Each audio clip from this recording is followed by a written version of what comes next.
నేపాల్ పరిస్థితి ఎలా ఉందో ప్రత్యేకంగా చెప్పాల్సిన అవసరం లేదు. ఆ దేశం రావణ కాష్టంలా మండిపోతుంది. ఏకంగా మాజీ ప్రధాని సతీమణిని సైతం సజీవంగా దహనం చేసిన దారుణంగా మారిపోయింది నేపాల్.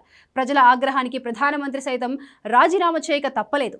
ఇండియాతో శత్రుత్వం పెంచుకున్న తర్వాత నేపాల్కి గతి పట్టింది అనేవాళ్లు కూడా లేకపోలేరు. ప్రస్తుత పరిస్థితి ఎలా ఉన్నా నేపాల్ చాలా అందమైన దేశం. అక్కడ సినిమా షూటింగ్లు కూడా తరచుగా జరుగుతూనే ఉంటాయి. ముఖ్యంగా మన తెలుగు సినిమా షూటింగ్స్ చాలా వరకు నేపాల్లో జరిగాయి. వెంకటేష్ నటించిన ఇంట్లో ఇల్లాలు, వంటింట్లో ప్రియాలు సినిమా నేపథ్యం కూడా నేపాలినే.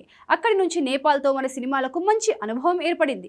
బ్రహ్మానందం, అలీ, సునీల్ లాంటి లెజెండరీ కమెడియన్స్ 2014లో వచ్చిన లోలార్కు అనే నేపాలీ చిత్రంలో నటించారు. అలాగే అలీ 2009లో వచ్చిన మాయాబజార్లో కీలక పాత్రలో నటించి నేపాలీ మార్కెట్లో గుర్తింపు తెచ్చుకున్నాడు. సునీల్ కూడా కొన్ని నేపాలీ హారర్ కామెడీ సినిమాల్లో నటించాడు. అలాంటి దేశం ఇప్పుడు దారుణంగా మారిపోయింది. అయితే 2025 సెప్టెంబర్ 11 నాటికి నేపాల్ రాజకీయాలు మళ్లీ ఒక కీలక దశకు వచ్చాయి.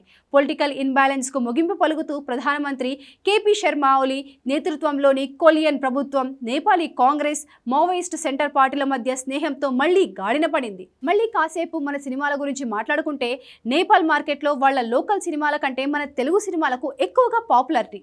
బాహుబలి, పుష్ప లాంటి సినిమాలు నేపాల్లో రికార్డులు కలెక్షన్లు సాధించాయి. ఎన్నో తెలుగు చిత్రాల షూటింగ్ నేపాల్లో జరిగాయి. ముఖ్యంగా హిమాలయాలు అందాలు మొత్తం నేపాల్లోనే ఉన్నాయి. మగధీర సినిమాలోని చాలా లొకేషన్స్ నేపాల్ సరిహద్దు ప్రాంతాల్లోనే ఉన్నాయి. ఎన్నో సంవత్సరాలుగా నేపాల్తో తెలుగు సినిమా ఇండస్ట్రీకి మంచి రిలేషన్ ఉంది. కాకపోతే కొంతకాలంగా మన దేశానికి వ్యతిరేకంగా చైనాతో చేతులు కలిపి తన కొరివి తానే పెట్టుకుంది నేపాల్. ఇప్పటికైనా బుద్ధి తెచ్చుకొని మళ్ళీ మామూలు స్థితికి రావాలని కోరుకుంటున్నారు జనాలు.